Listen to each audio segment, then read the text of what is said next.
হ্যাঁ বল, কেন এত দরকারি ডেকে পাঠালি বল। আর বলিস না, আমার দুঃখের খবর। ও, আমার মনে পড়ে গেছে, আমার দুঃখের খবর তোকে বলতে গিয়ে আমার তো, তুই যে বলেছিলি তো একটা খুশির খবর আছে, কি খুশির খবরটা বল। আরে আমি একটা বড় অফিসারের চাকরি পেয়েছি, আমার মা বাবা কি খুশি, আমিও অনেক খুশি। আর দেখ, এই খুশির খবরের জন্য তোর জন্য আমি এক হাঁড়ি রসগোল্লা এনেছি। হ্যাঁ, চল মিষ্টি মুখ করি।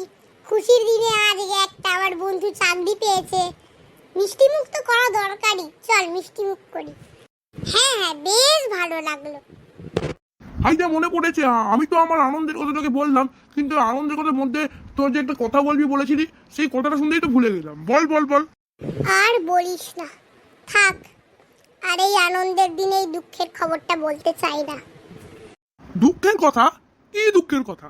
তুই দুঃখের কথা বলছিস? তাহলে তো তোর দুঃখের কথাটা আগে শুনতে হবে সব কথার আগে।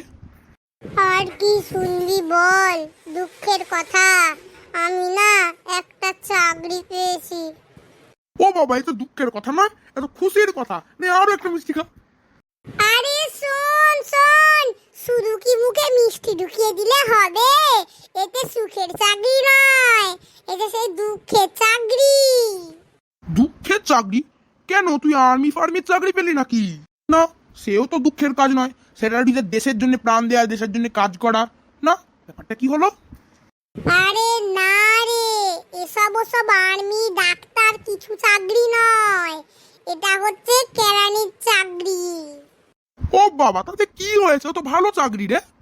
কেন, এই কেরানির চাকরি করতে আমার কি আছে যে এটাকে তোর ভালো চাকরি মনে হলো? দেখ বন্ধু, কোনো কাজই ছোট নয়, তুই সৎভাবে ইনকাম করলেই হলো। তাহলে আমার এই কাজের জন্য তুই আমার সঙ্গে বন্ধুত্ব ছেড়ে দিবি না তো? তুই কি পাগল? কাজ কাজের সময়, বন্ধু বন্ধুত্বর সময়। বন্ধুত্ব কেন ছাড়বো কাজের জন্য? এ তো মস্ত একটা পাগল তুই। তুই এই কবিতাটা শুনিসনি কাজী নজরুল ইসলামের, আমরা একই বৃন্তে দুটি কুসুম হিন্দু মুসলমান? যেমন আমরা হিন্দু মুসলমান ভাই ভাইয়েরা একসঙ্গে কাজ করতে পারি, জীবিকা নির্বাহন করতে পারি, তেমন আমরা যদি বিভিন্ন কাজ করি, যেখানে তুই কেরানি করছিস, আমি অফিসের কাজ করছি, তো এতে আমাদের বন্ধুত্ব ভাঙবে কেন? বন্ধুত্ব তো বন্ধুত্ব জায়গায় ভাই।